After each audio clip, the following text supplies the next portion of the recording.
The BBC reported that the US government bought the world's supply of remdesivir. ABC News reported that US billionaires' wealth went up $584 billion, that's over half a trillion, since the CARES Act, which had $10 trillion in corporate welfare provision, while US unemployment is over 20%.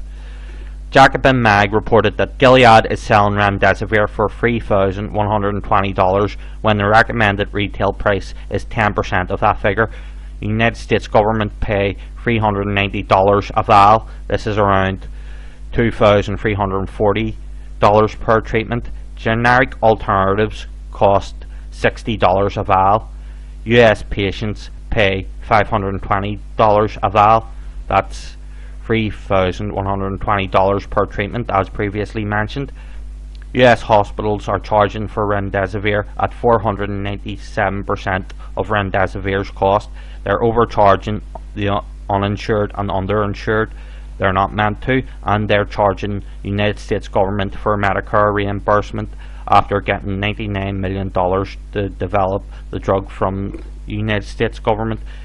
China produces generic remdesivir for free to its citizens because they're not profiting, stealing surplus value. It doesn't infringe on Gilead's copyright patent. Cornell Belcher said, "Shut the hell up and grow up."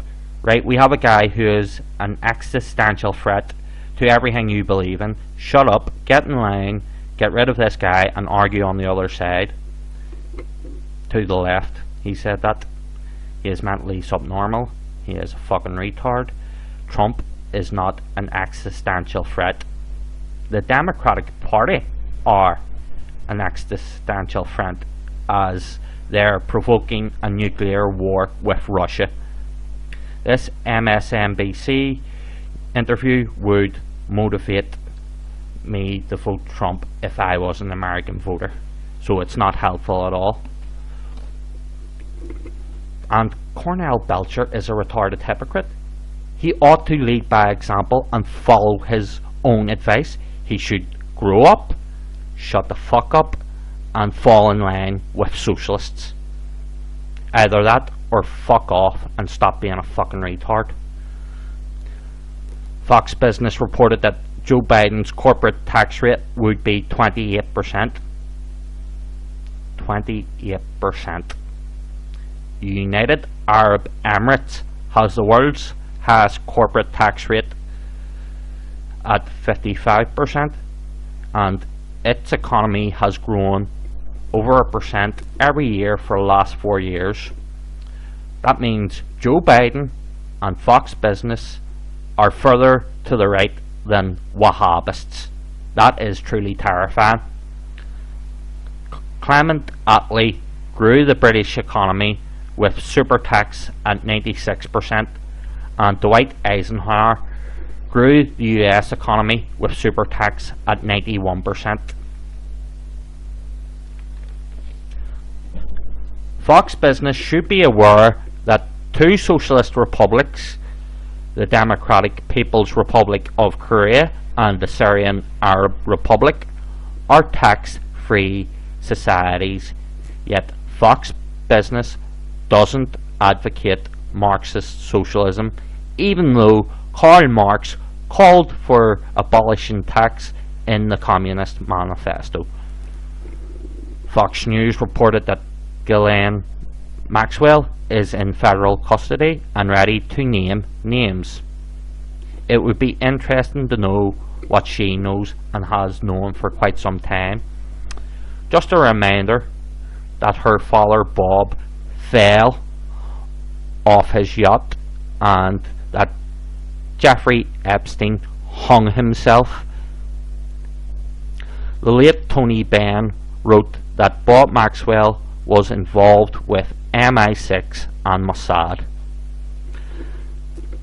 The Hill reported that the intelligence on Russia allegedly offering the Taliban bounties for dead US soldiers was proven to be false.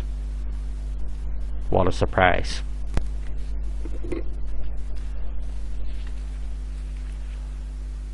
The Hill reported that Joe Biden's running mate will either be Elizabeth Warren or Kamala Harris.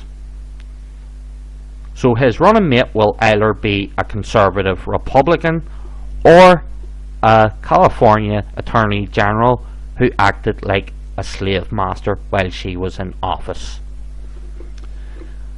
The Hill reported that 50% of US commercial outlets failed to pay their rent in the month of May. And I'll give you a few facts about small American businesses. 5,600,000 small and medium enterprises are the lifeblood of the United States economy and employ most of the workers. 5,583,200 of those businesses have fewer than 500 employees, and 5,499,200 have fewer than 100 employees. Small businesses are 99.7% of US employer firms.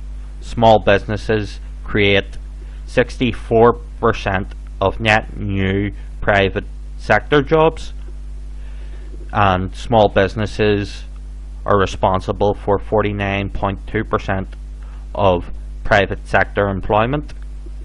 They're responsible for 43% of the private sector payroll. They're responsible for 46% of private sector output. They're responsible for 43% of high-tech employment and 98% of export firms. So the US economy depends on small businesses.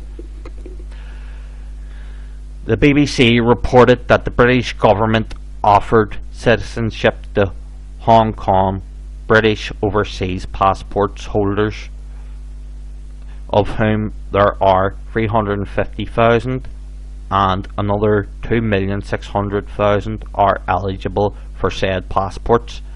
This is in support of the colour revolutionaries who want regime change against Hong Kong and the rest of China.